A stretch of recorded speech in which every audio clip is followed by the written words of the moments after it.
Hey, welcome, all my right thinkers. Thanks for tuning in to check out your boy, P Funk. Thinking right out here in the lab. And yeah, I'm in the book. And guess what? We're going to talk about another book. It's called, the title this one, What is this Pert Heru we talking about? Book of the Dead. Okay, we'll break that down for you. Got a lot of information about that. Yeah, I got 2 pages of information. Let's go. Rightism, 25 rules to live by. Storytelling, story with a message. Always a message in my stories for life. I gave you life lessons. You tune in and receive them. I appreciate you. We got a good thing going. Let's do what we do. Right thinking mission, and I'm on it, is to enlighten, inspire, educate, and motivate you, the individual, to a higher spiritual level of enlightenment.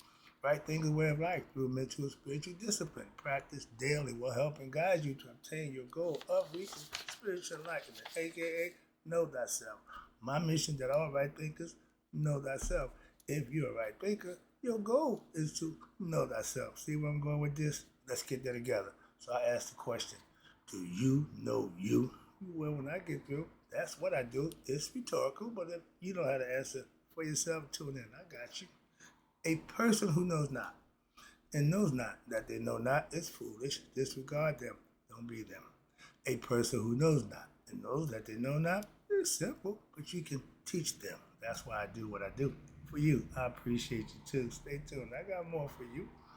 A person who knows not and believe and think that they know is dangerous. Avoid them. I do.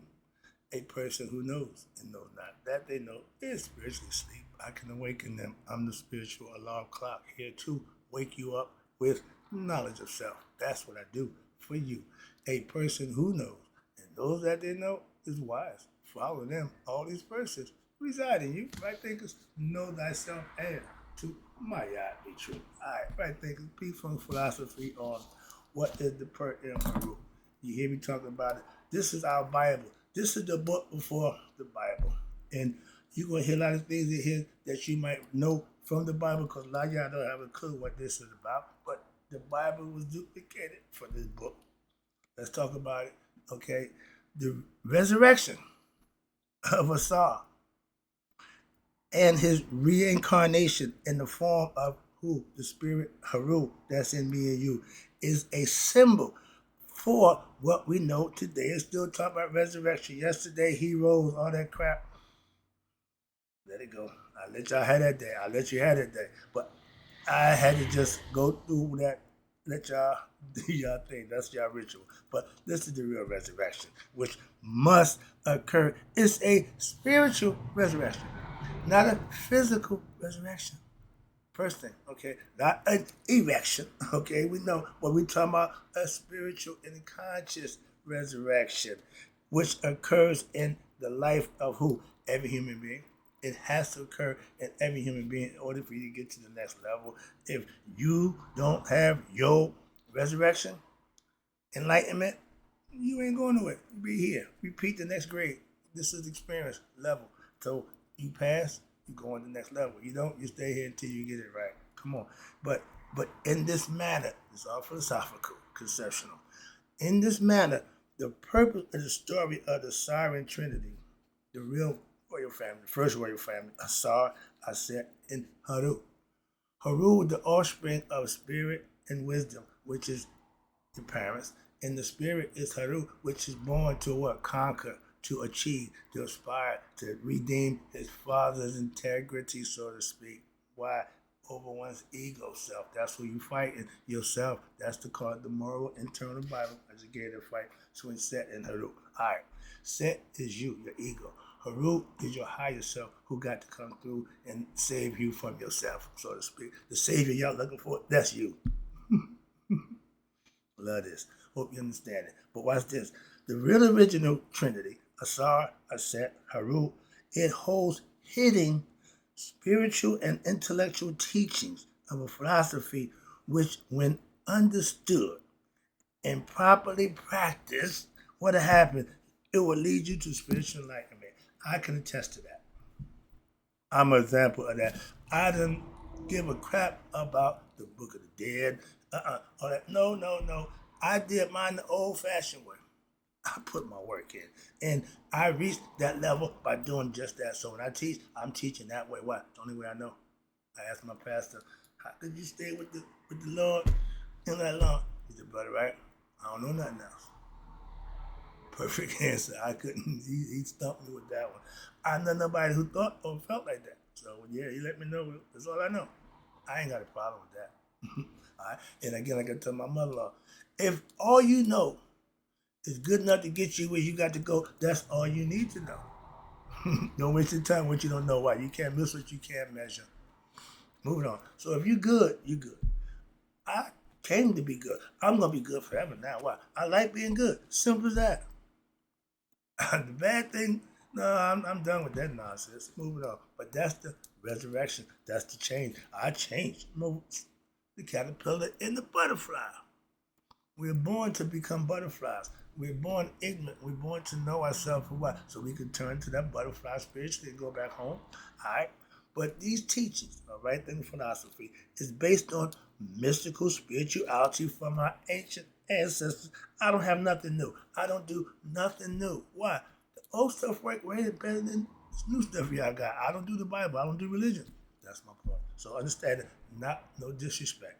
All right, but to mystical spirituality, which are contained in esoteric teaching, but that's in most of ancient writings of Egypt. We all knew this. Even those preceding the dynastic or the pharaonic period from 5,500 BCE down to 300 BCE when Alex Numnus came and took over. We were doing our thing a long time. That's the point. And all of them contain some portion of what? The Assyrian myth. The Bible, yep. And refer to religious practitioners by the male or female, be they male or female, as what? Asar. When you pass the judgment day, you become, your first name become Asar. You become one with Asar in the afterlife forever. So my name would be Asar P-Funk in the afterlife forever.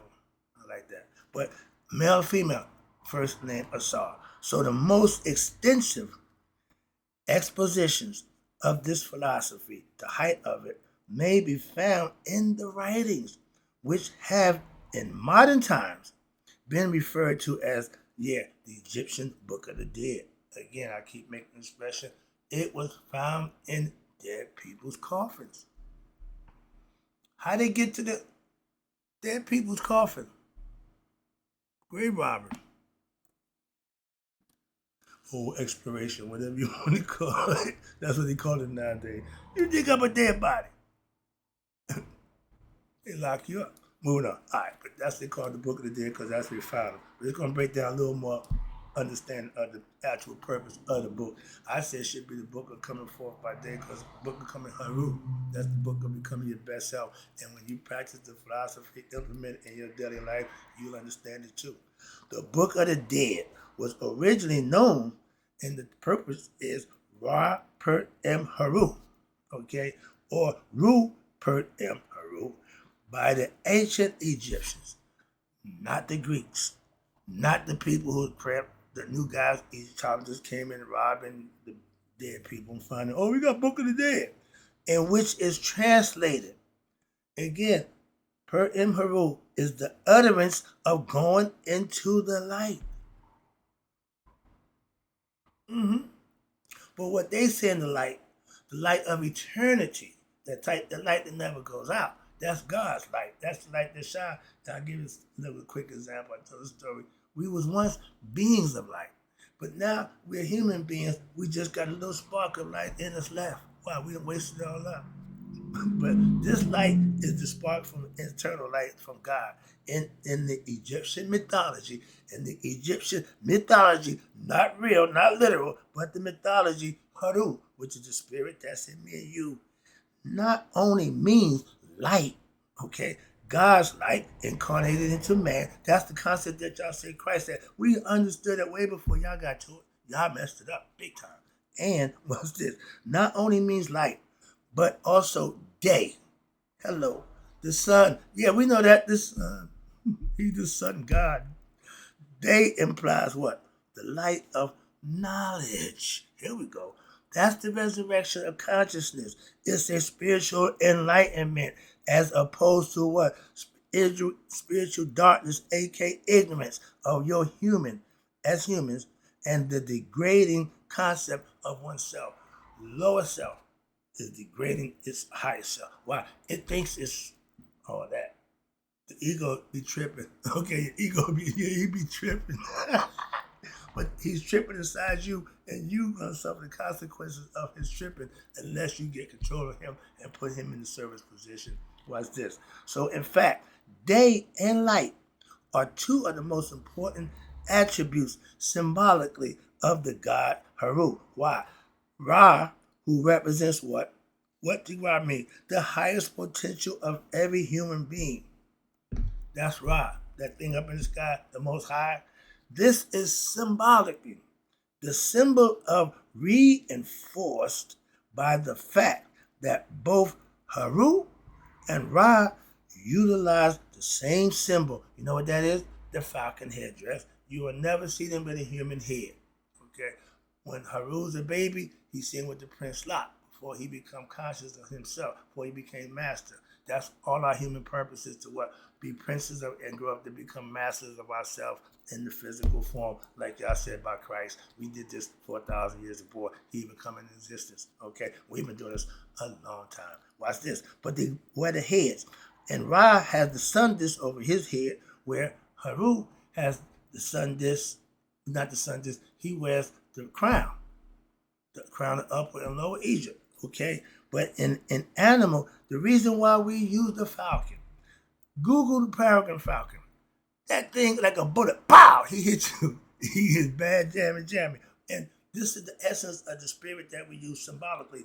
That eyesight, keen eyesight, fastest thing in the air. You can't escape him. When he wants you, he will get you. In the air, on the land, and even in the water.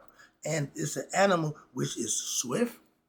It possesses sharpness, keen clarity of vision, and the same symbol of the falcon is used to refer to what? Your human soul, spirit, Heru, spirit that's in me and you.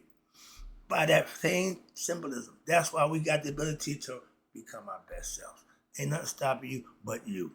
They say when the eagle get half his age, he got to fly off and tear off his beak, pull out his feather, and grow new talents. Why? To get a new lease on life. Resurrect. That's why the Masons use that as a sign. Okay, good. This is all symbolism, esoteric teaching. But when you understand the symbolism, it's knowledge. It's knowledge. So I got a bunch of that. So, thus, the text is directed toward what? Enlightening who? Your soul, the human soul, your consciousness, which is this here, up here. The heart is already in line. The mind got to become one. Heart, mind, coherence. And your human soul as to what? Know its true nature, allowing you to now become aware, aka conscious of his or her deeper divine essence of who we are. God. That's the God that relies in us. The spirit that's in us is of God. We need to become conscious of that. That's why he gave it to us. So therefore, the title may also read more accurately, or it should be, the book of coming forth by day, or the guide for becoming Heru, meaning knowing you. We call it thyself. The writings were named by the Egyptian Book of the Dead. By who? By modern, I can't be disrespectful, they call them Egyptologists. But that was the white guys who came in and started changing and rearranging everything to suit what they were trying to project. Okay, first of all, racism, it wasn't fair. Okay, but these Egyptologists had obtained them from modern day dwellers, the new generation of the area of Northeast Africa, who had found them where? Buried in the where? Remains of the ancient Egyptian dead. Hence, Book of the Dead. But the dead people didn't write them. And they damn sure can't read them after they die. In the interest of simplicity and respect and consistency and even accuracy, now the name of Egyptian book of coming forth by day will be used from this point on. We will dispense with that book of the dead nonsense, thank you, and will be used throughout the text. More importantly, with respect, again, to the goal of each and every human being's ability and a natural concept to obtaining enlightenment of oneself, we all have that same opportunity. What you do with yours is on you. This and the use of what? The use of title, Egyptian Book of Coming Forth by Day, over Egyptian Book of the Dead, has a little more cachet and a far-reaching psychological, mythological, and hence psycho-spiritual implications, okay, of a higher level, not dead. And the word day represents, again, light, or we know to be knowledge and rebirth, while the word dead also brings the what? The image of what? Decay, destruction, and finality. Ignorant people fear death. Why? They think that way. This is it. The party's over. I ain't got nothing to live for. Excuse me. The purpose of living this human life is to secure a position in the afterlife. Our ancients knew that. I know that. A lot of other people know that. We just trying to get other people to know that too. Why? You would be a better you. And we have a better situation for everybody involved. Let's go back to the village mentality. If you think about the war and everybody, the Ethiopians, the reason why they couldn't get taken over, why? They knew their land, they knew their territory, and they stuck together. They were unified. They would not be divided. Why? Divide and conquer. Everybody said they divided, they conquered. Moving on. And in addition, remember, death don't sound good. Okay, some people it's finality. But in addition, in the ancient Egyptian system of yoga and religion, because religion was because they practiced it, they lived it. It was a yoga philosophy that they put into effect. My confessors, 42 negative confessors, they lived by them, and that's what made it religious. So there is no death in the ancient concept, only what? Transformation, and is based on one's actions, thoughts, and the innermost consciousness while what? While living in the physical world. Your human experience is to get you to infinite when? Through came in consciousness as a human being, pass the test of becoming what? Conscious of who you are. A spiritual enlightened being, which you really are, not just a human being. When I die, that's it. Okay. But the pyramid text, I'm big on the pyramid, and the book of coming forth by day, they are similar in what? Scripture. Why? They're giving you information and the purpose. In fact, the origins of the latest version of what we call book of coming forth by day, which was composed toward when? Watch this. That book of day was introduced to them at the end of ancient Egyptian civilization, and can be traced to the earliest versions of what we know as the pyramid texts, or hieroglyphic writings contained in the pyramid tombs of the kings of the early dynastic period back 5000 BCE. The pyramid texts and the books of coming forth by day are collections of utterance of rituals, spells that originally was recorded in hieroglyphic scripture form, and later on in Heretic, Demotic, and Coptic scripture, leading to Sanskrit. But they were all designed to lead you, the initiate, to transform his or her consciousness, the ego self, from human, which is the lower ego self, to what? Heru, the divine higher self. How? By purifying the mind with what? Wisdom teaches of Maya. Philosophy, we call it now right thinking philosophy, and the knowledge of Panetta, or what we call the transcendental supreme self. We didn't have the word God. So, and the netters, which are the divine forces in the universe, each of these constitute what we call major treatises and of ancient Egyptian mystical philosophy. And together it constitutes what we know as advanced holistic system of spiritual development, comparable to what we know in yoga, Vedanta philosophy in India, who mimic what we did in Egypt.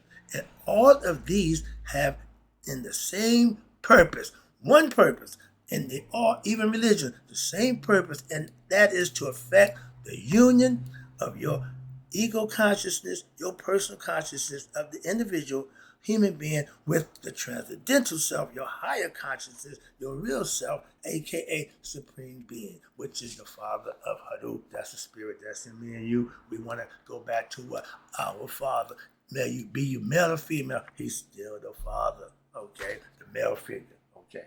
And wrapping it up, and appreciate you tuning in. Oh, this is perfect. Now, but over the long period of time, and 5,000 years is a long period of time. It's a long ass time. And ain't nobody can claim that length of time other than us.